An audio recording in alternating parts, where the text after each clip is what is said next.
સુરતની સિંગણપુર પોલીસે વાહન ચેકિંગ દરમિયાન એમડી ડ્રગ્સ સાથે એક કને ઝડપી પાડ્યો।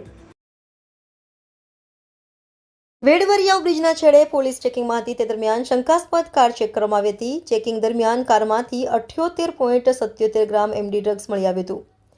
આ ડ્રગ્સની બજાર કિંમત 7 લાખથી વધુની થાય છે। ડ્રગ્સ સાથે પોલીસને આરોપી અલ્પેશ મિયાણી મળી આવ્યો હતો। અલ્પેશ મિયાણી ઓઇલના વ્યવસાય સાથે સંકળાયેલો હોવાનું સામે આવ્યું છે। પોલીસે એમડી ડ્રગ્સ તેમજ કાર સહિત કુલ 43 લાખથી વધુનો મુદ્દામાલ કબજે કરી અલ્પેશ વિરુદ્ધ અગાઉ પણ ગેરકાયદેસર બાયોડીઝલ બાબતનો ગુનો નોંધાઈ ચૂક્યો છે। અલ્પેશ મિયાણી આ ડ્રગ્સ ક્યાંથી લાવ્યો અને કોને આપવાનો હતો તે દિશામાં તપાસ હાથ ધરી હાલ પોલીસે અલ્પેશ મિયાણીની ધરપકડ કરી વધુ પૂછપરછ હાથ ધરી છે। કાલે સિંગણપુર પોલીસ સ્ટેશનની અંદર એક એનડીપીએસનો ગુનો રજીસ્ટર કરવામાં આવેલો છે। આપ જાણો છો તેમ શસ્ત્રની ટીમ એક પોલીસ દ્વારા બનાવવામાં આવેલી છે। આ ટીમ દ્વારા આખા સુરત શહેર પોલીસ સ્ટેશનના તમામ પોલીસ સ્ટેશન વિસ્તારોમાં એ ટીમ દ્વારા સઘન ચેકિંગ ને એવું કરવામાં આવતું હોય છે।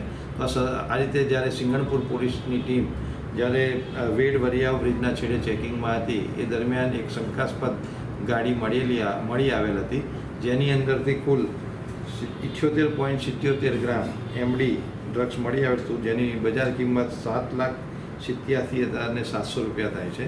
ગાડીની કિંમત 35 લાખ રૂપિયા અને એક મોબાઈલ જેની કિંમત 50 લાખ રૂપિયા, એમ કુલ મળી 43,37,700 રૂપિયાનો સિંગણપુર પોલીસ સ્ટેશનની અંદર એક ગુનો રજીસ્ટર કરવામાં આવેલો છે। જેમાં આરોપી છે અલ્પેશભાઈ ઘનશ્યામભાઈ મિયાણી, જે કાસારીયો હાઇટ્સ કતાર ગામનો રહેવાસી છે। તેના પોઝિશન વાળી ગાડીમાંથી કુલ એમડીનો જથ્થો મળેલો હોય એને અટક કરીને કાયદેસરની કાર્યવાહી કરવામાં આવી છે। આરોપીને રિમાન્ડ મેળવવામાં આવશે કે આ એમડીનો જથ્થો ક્યાંથી લાવેલો હતો, પોતે કન્ઝમ્પશન માટે લાવેલો હતો કે એ વેચાણ માટે લાવતો હતો, એની ઊંડાણપૂર્વક પોલીસ દ્વારા તપાસ કરવામાં આવશે। આરોપીનો અત્યારે પ્રાથમિક દ્રષ્ટિએ એવું ધ્યાનમાં આવ્યું છે કે અગાઉ એ બાયોડીઝલના કે એની સામે બાયોડીઝલનો પણ એક ગુનો રજીસ્ટર થયેલો છે। તો આરોપીને રિમાન્ડ દરમિયાન એનો ઇતિહાસ પણ મેળવવામાં આવશે।